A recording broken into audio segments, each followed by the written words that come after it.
Hello everyone, I'm Dr. Anupama Ray and I'm a senior research scientist at IBM Research. Today we'll be learning about quantum technologies. Quantum technology refers to a broad class of technologies that leverage fundamental laws of quantum physics. Quantum physics is the science governing how matter and energy behave at the atomic and subatomic scale. Unlike classical technologies, which rely on predictable deterministic behavior, quantum technologies exploit uniquely quantum phenomena such as superposition, which is being able to access multiple states at once, entanglement, which is having strong correlations across a distance, and interference, the controllability of probability outcomes, right, or the ability to control probability outcomes. Now, important here is to note that quantum technology is not just quantum computing and it spans three major domains. Of course, we'll be talking about quantum computing in most of these sections and modules in today's talk. We'll discuss about quantum computers, about the hardware, about the software, middleware stack, which is required to be able to run experiments on the hardware, and we'll also discuss industry use cases of quantum computing. But the second area is quantum communication, which aims at being able to have secure communication using quantum principles. The third area is quantum sensing or metrology, wherein we are trying to measure extremely precise measurement. For example, we want to be able to do very precise navigation without GPS. Can we do better medical imaging and so on? Can we build better sensors? Now, in this course, we have 4 modules. In the first module, we'll go through basics of quantum, and in the second module, we'll look at the quantum computing technology stack, which includes everything from hardware to applications. In the third module, we'll go through some of the very important quantum computing use cases and what are the kind of problems that different industries are working on today. And the fourth module will focus on quantum safe cryptography. It is not a part of quantum technologies, but it is an important concept in classical cryptography on how can we secure cryptography or how can we secure information by means of cryptographic protocols when quantum is there. Starting with module 1, which is basics of quantum computing. So in the center of your screen, you have problems which are easy to do classically. For example, video conferencing, sending emails, or maybe just multiplication of very large numbers. Let's say a 2048-bit integer and we want to be able to multiply two 2048-bit integer. Classically easy. You take the same number, the same 2048-bit integer, and you want to do factorization on top of that. Now that becomes a very hard problem. And as we know, there are multiple hard problems. Not all can be solved by quantum. However, there are a subset of these hard NP-hard problems that are quantum easy. And what is most interesting to us is the new set of problems that it now opens, which we were unable to even tackle by classical or AI or supercomputing. And that is a $1 trillion problem that quantum computing was designed to solve. Now, coming to the limits of classical computing, for decades we have been, using chips, right? Classical integrated circuits. And Moore's law says that the number of transistors that you can pack in a classical integrated chip doubles every 2 years. The chip size has to be small, however, you are actually fitting in more and more number of transistors within this chip. So we are actually approaching some sort of a physical limitation end. Just to give you an example, in 2021, IBM built the world's first 2 nanometer chip, and we have multiple chips, and the entire semiconductor industry has so many chips at this scale now. But at this scale, the transistors are as small as 10 silicon atoms. So you are already reaching the atomic level. And at atomic level, classical physics laws don't work. Quantum mechanics or quantum physics laws work. So you actually are starting to reach the quantum realm.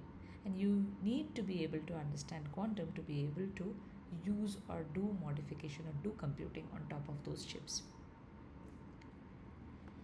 Now, in a classical computing setup, the fundamental unit of information is called a bit. A bit can take the state of 0 or can take the state of 1. Now imagine you want to do an addition of two numbers. You have one number encoded in one bit, other number encoded in another bit. You do some logical operation, which is a classical logical circuit, some AND gate, OR gate, XOR gate, some gates. You do the addition of these two numbers and store them in a third bit. So you need 3 bits to do addition of single digit numbers. Now, had it been the quantum world, you have the basic unit of information is called a qubit. You can think of this qubit having the state of 0, having the state of 1, as well as the ability to have any other state on the surface of the sphere. What do I mean by that? Is if this qubit can be in the state of 0, 1 and all linear combinations of 0 and 1. For example, it could be 0.99 of 0 and 0.11 of 1, 0.90 of 0, 0.10 of 1, and so on. So you can think it could be spanning all the points around the surface of the sphere. And here the line that you see is demarking equal superposition. So let's say if you have equal superposition, that is you have equal chances of being in 0 and 1, you are actually pointing to all the data points here in the equator of this sphere. This phenomena is called superposition, and the capability that it brings is it brings enormous state. So if you want to be able to do the same two single digit number addition, you can do that using the same single qubit. You don't need to have 3 bits or 3 qubits in this case. Now on the right you have a quantum circuit. So qubits are on your extreme left end. You have wires coming out of each of these qubits, and you do same gate operations that you had in classical. You have similar gates, quantum gates, which have different properties, which are reversible and even better. And these quantum gates act on the qubits to be able to transform the state of the qubits, or to be able to help us do computation with these qubits.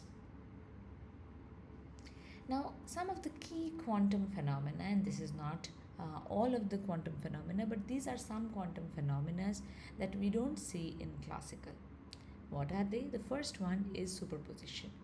Superposition is when a quantum state can be in the linear combination of different basis states. Here we were talking about basis states as ket 0 and ket 1, and it could be in a linear combination of any combination of 0 and 1.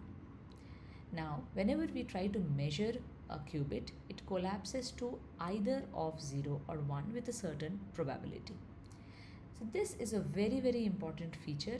The reason is whenever you try to measure it, you can think it syncs to either of these states. Now, this is very important for communication, right?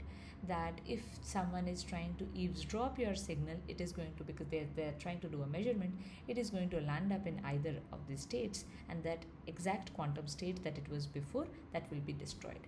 And the sender will immediately know that this property has been destroyed. So measurement collapsing it into one state and making it classical from quantum is a very important phenomena here. Superposition expands your state space exponentially, and we are going to see how that works with the number of qubits. The second phenomena is entanglement. Imagine you have 2 qubits and you bring them close and you entangle them, and then you take them very far apart, let's say North Pole and South Pole. You want to do some computation on the North Pole qubit, and you see that okay, whatever is the state that you record for the North Pole qubit, you can be rest assured that the same state is on the South Pole qubit. This is a very powerful statement. Regardless of the distance, theoretically, we say that because they are entangled, they have similar measurement outcomes, right? Or the measurement outcomes are correlated, right? And recently in India also there has been demonstration where we have been able to show this across 1000 kilometers. Now, this is very essential for quantum communication, or an area like quantum communication or error correction, or even for different other phenomena, wherein you will be able to do secure communication irrespective of what is the distance, and you do not need to know where the other entangled qubit is. The third quantum phenomena, which is also very interesting, is called quantum interference. So, quantum states are not just described by probabilities, they are described by their probability amplitudes. Now, these amplitudes can add up. So, when they add up, it's called constructive interference. What it helps is it helps in increasing the likelihood of the correct outcome or the right or the exact answer. The exact answer, the probabilities can add up, and you will see a higher probability amplitude associated with the correct answer, and you'll see a lower probability amplitude associated with the incorrect answer, which is called destructive interference, when probability amplitudes cancel each other, and they cancel each other for, say, the noisy results or the incorrect outcomes, whatever it is. So these are very powerful phenomena that help us do a lot of our quantum algorithms. Now, just to be able to understand the exponential growth with number of qubits, let's say we have one qubit. One qubit is able to access two quantum states. What are they? Let's say it is one state is get 0 and the other state is get 1. And let's say that you have a times get 0 and b times get 1. Here a and b are just complex numbers. You can just think them as two data points or two numeric numbers. Now, as soon as you go to 2 qubits, now you start seeing that you have been able to access 4 quantum state dimensions, right? A is 0, 0, where you have 2 qubits, so each of them could be in the state 0 and 1. So now you have 4 states.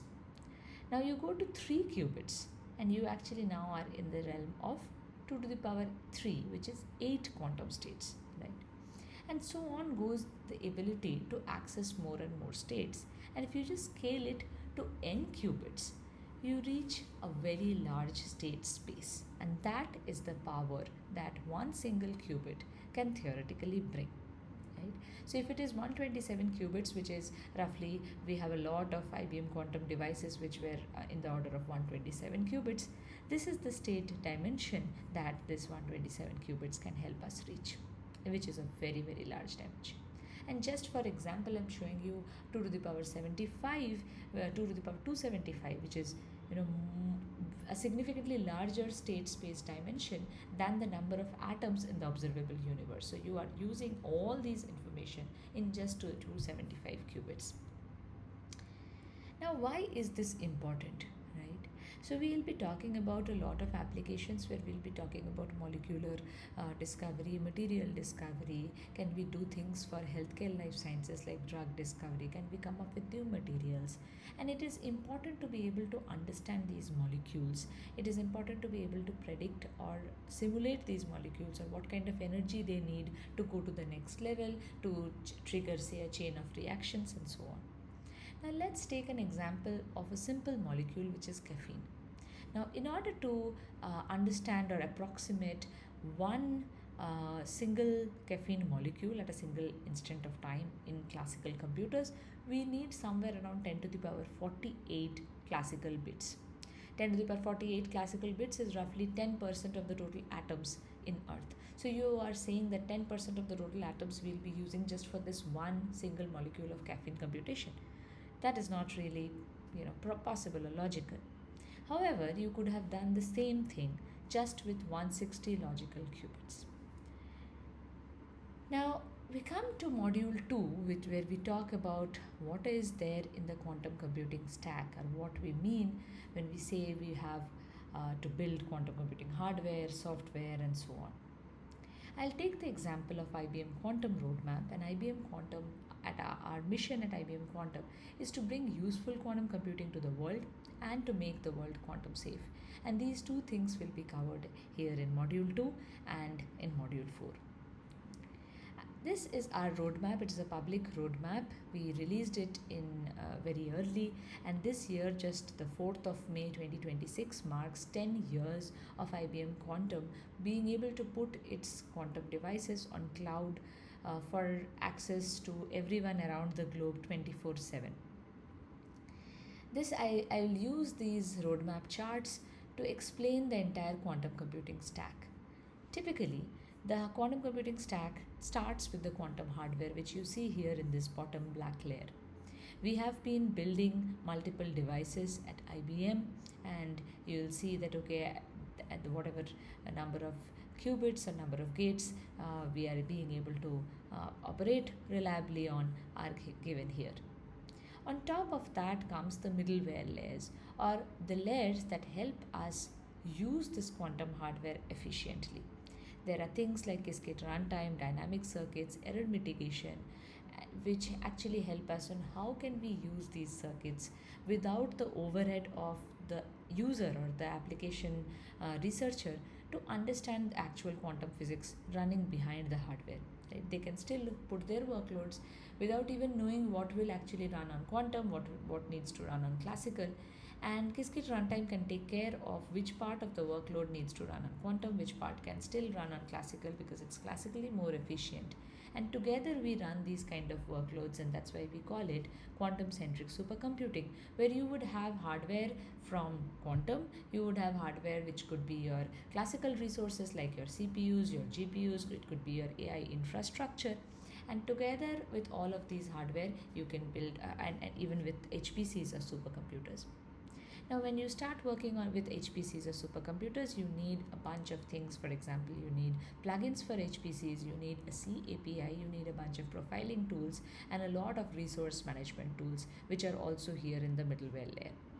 On top of that, you have important things which uh, help us discover new algorithms, which are things like advancing classical mitigation tools, advancing transpilation or improving transpilation process.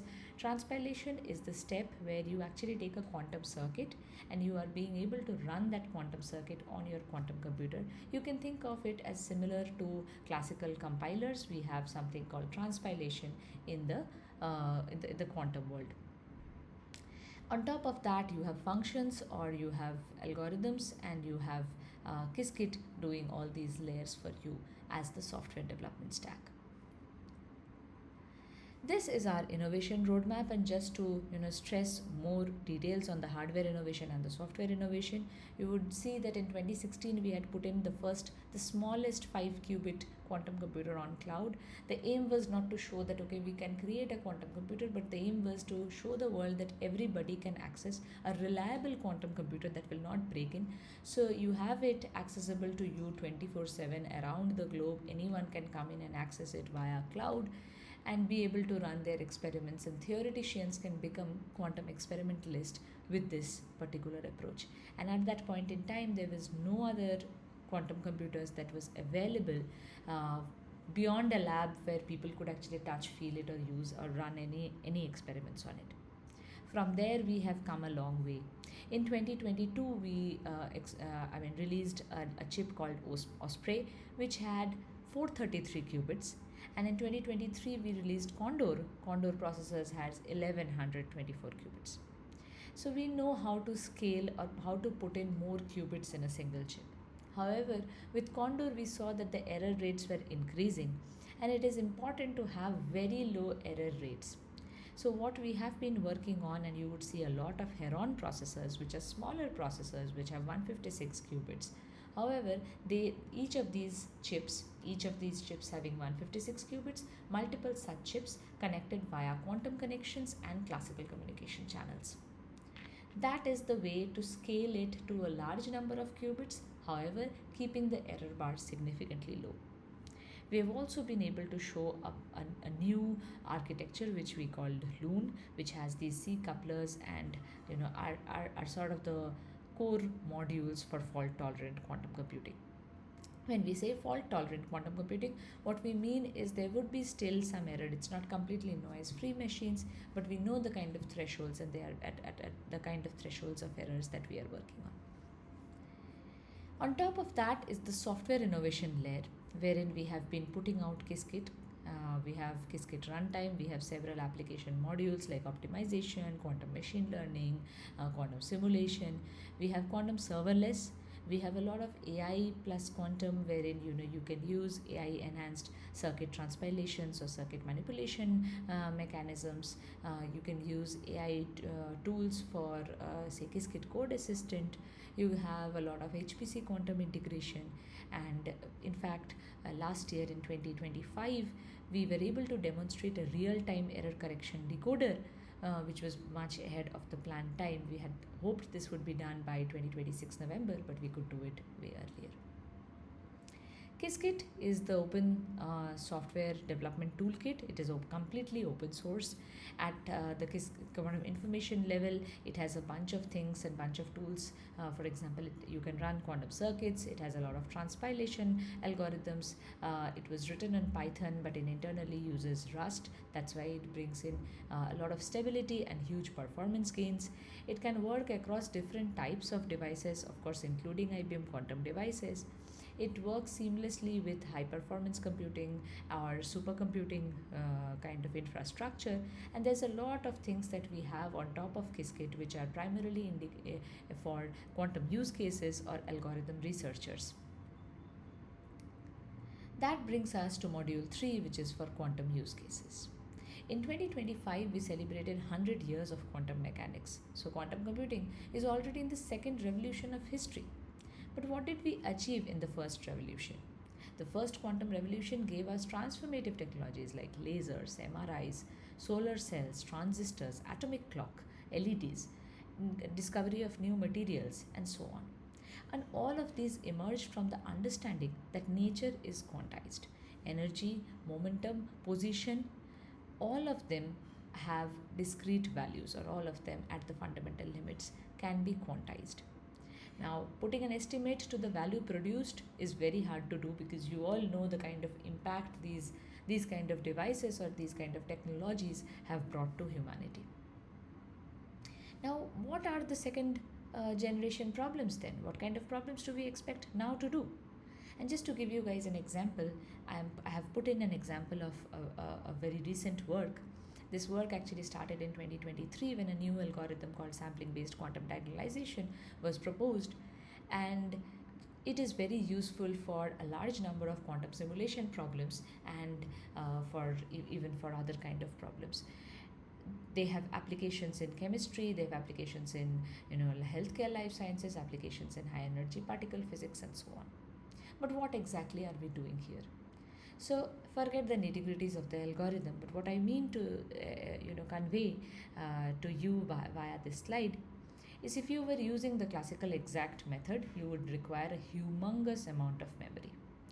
Let's say you have fault-tolerant quantum computers that are already there, which is not there today, but let's assume if you had fault-tolerant quantum computers, you would still need 4.53 million qubits that would run for say 13 days, and that would complete this kind of an experiment for a molecule which you see here. This molecule is called cradle of life. It is an iron sulfur cluster. Now, if you were using an approximate classical algorithm, which is what is the state of art in classical today, you will need somewhere around 8 hours to be able to understand this particular molecule.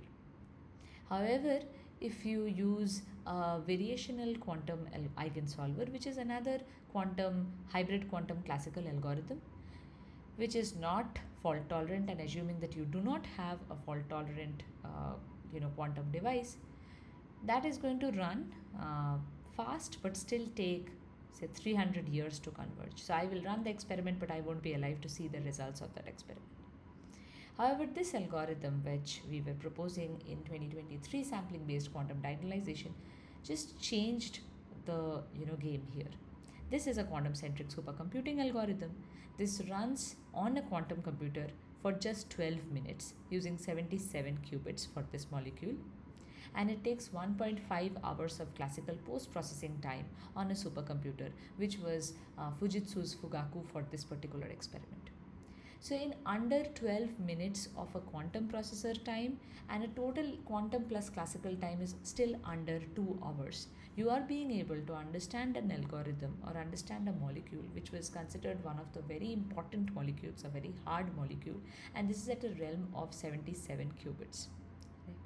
Now, this is a remarkable result, and why I talk about this result, I'm going to come back to this result and refer this result again when we talk about different use cases.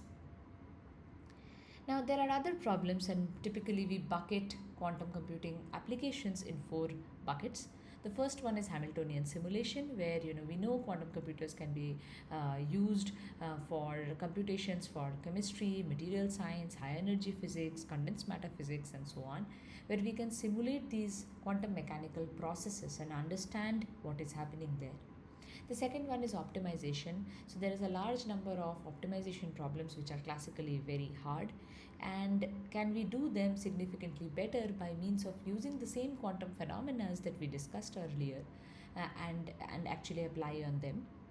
We have quantum machine learning, which is another field where we are trying to improve classical machine learning by means of using these quantum techniques. Can we actually enhance feature selection? Can we have better understanding? Can we do lesser optimization and still be able to access larger or higher dimensional state space, which we are unable to access classically? And of course, the hardest one is differential equation. Can we actually have a way to solve differential equation which are difficult for classical? So if you look, the way I have arranged this from left to right is things that we are already seeing or potential quantum advantage is at your extreme left. Then probably in 2 years or so we'll actually have more quantum advantage candidates from optimization, then machine learning, and finally partial differential equations.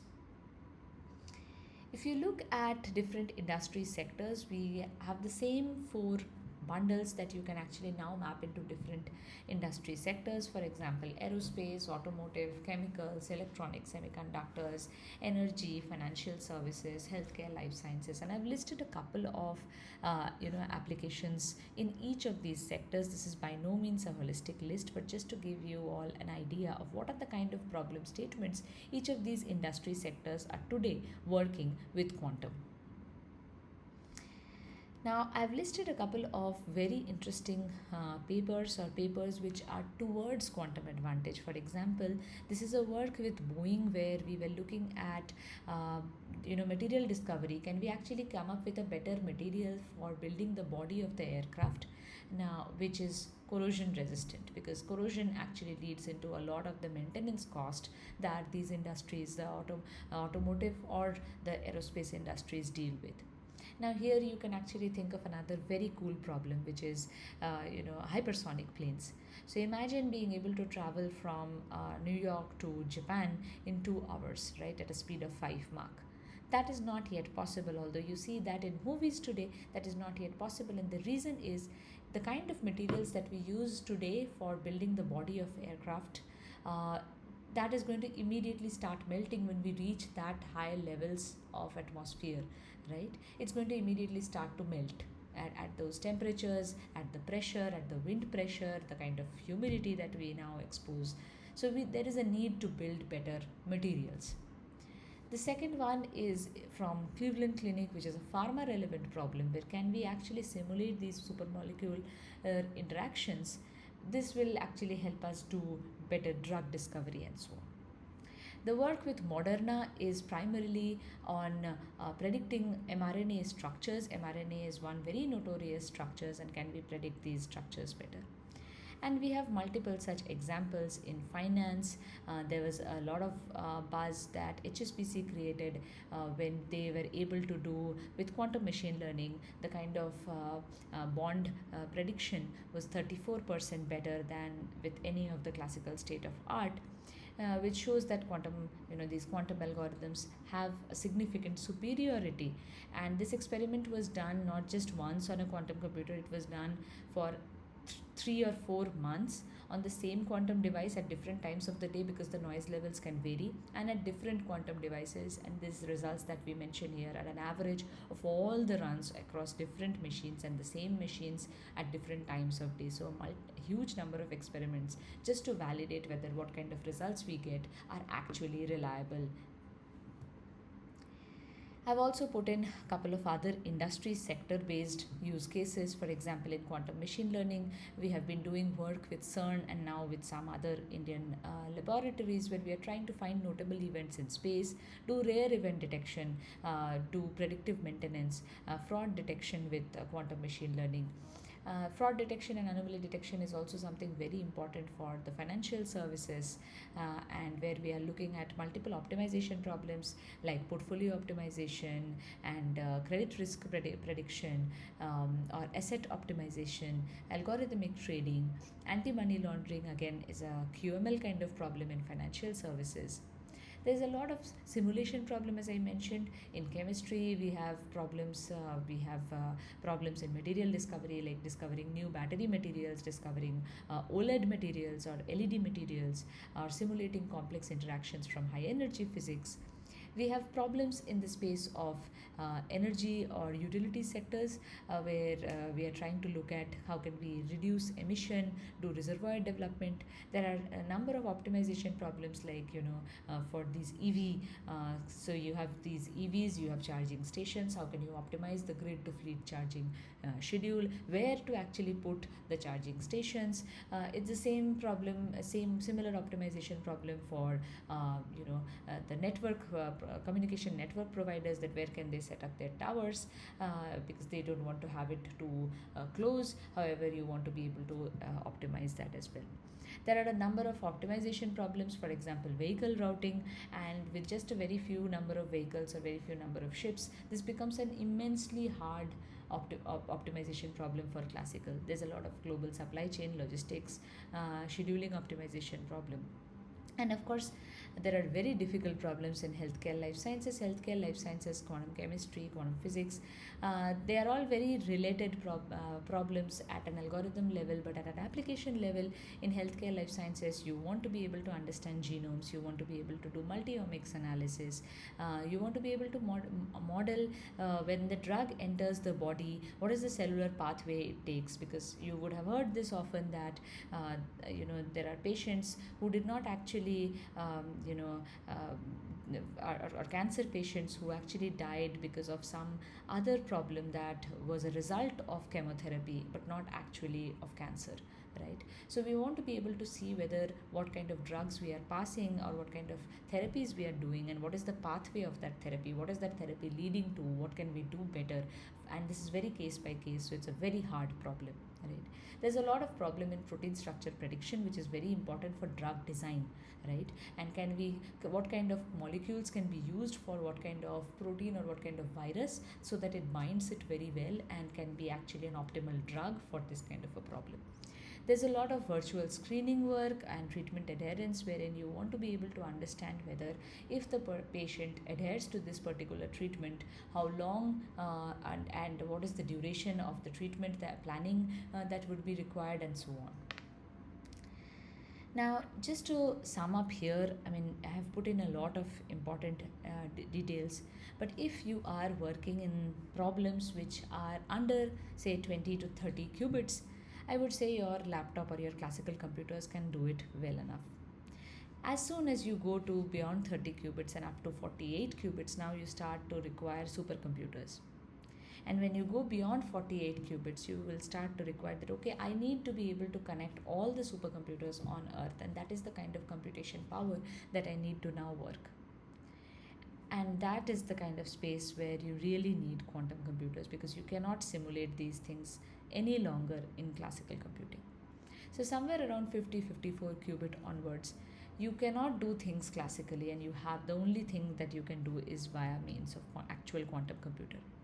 So if you are working at the level of 50 qubit plus, you know that that problem will definitely have some quantum advantage if you do it correctly, and that of course there are a lot of other things that you do it. And say beyond 200 qubits, that is something that you really need these very large quantum devices, right?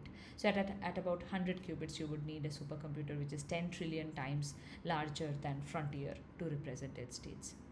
Today, IBM Quantum Heron processors have 156 qubits, and they are the most performant processors in the world. I have also put in one slide which has a link to IBM Quantum Learning Platform. It is a complete free, all the courses here are free, all the tutorials, everything is free.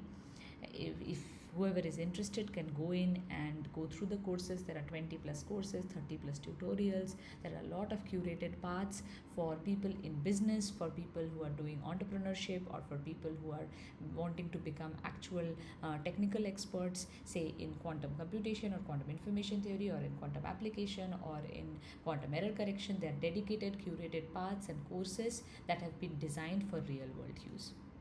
Now, the next module will be done by my colleague Dr. Shikhar Patranabis on quantum safe.